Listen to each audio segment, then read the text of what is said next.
Bonsoir Marlène Schiappa. Bonsoir. Merci d'être l'invité politique ce soir de l'Info du Vrai. Vous êtes, je le rappelle, secrétaire d'État auprès du Premier ministre chargé de l'égalité entre les femmes et les hommes. Alors, après ce reportage, j'ai envie de vous dire, après les taxis, à quand les horaires de piscine séparés?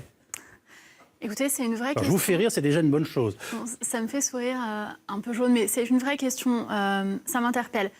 Il y a deux manières de voir les choses. Oui. Il y a la manière philosophique et l'idéal républicain de mixité entre les femmes et les hommes, auquel je suis profondément attachée, parce que la question que vous avez posée, elle nous pose la question de la limite, de si on commence à avoir des espaces pour les femmes, des espaces pour les hommes, ou est-ce que ça s'arrête. Donc par nature, philosophiquement, je suis opposée à cela. Mais d'un point de vue pragmatique, il faut acter que la réalité ne correspond pas toujours à l'idéal et que dans la réalité, il y a des femmes qui ne se sentent pas en sécurité avec des chauffeurs VTC masculins parce qu'elles ont eu de mauvaises expériences et je comprends donc qu'elles veuillent faire appel à ce service. Et donc, finalement, vous trouvez...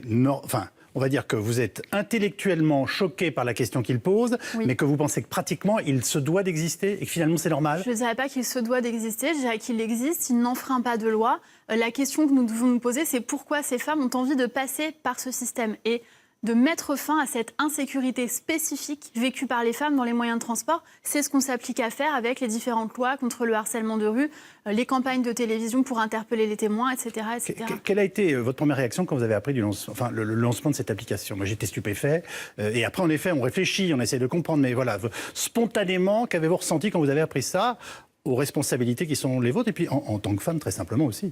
Et ça fait un petit moment que ce type de moyen de transport existe, ou en tout cas est expérimenté dans plusieurs pays, notamment dans les pays anglo-saxons, dans lesquels on n'a pas la même approche de cela. Oui. Moi, je crois que justement, ce qui est vraiment fondamental, c'est de ne pas lâcher notre idéal. Notre idéal, c'est quoi? C'est faire en sorte que les femmes et les hommes soient égaux et puissent partager un même endroit en toute sécurité, un espace de travail, un espace de loisirs, un espace de transport. Donc la première réaction, c'est d'être interpellé, d'être en désaccord philosophique. Et la deuxième réaction, c'est l'empathie, la sororité vis-à-vis de ces femmes qui ne se sentent pas suffisamment en sécurité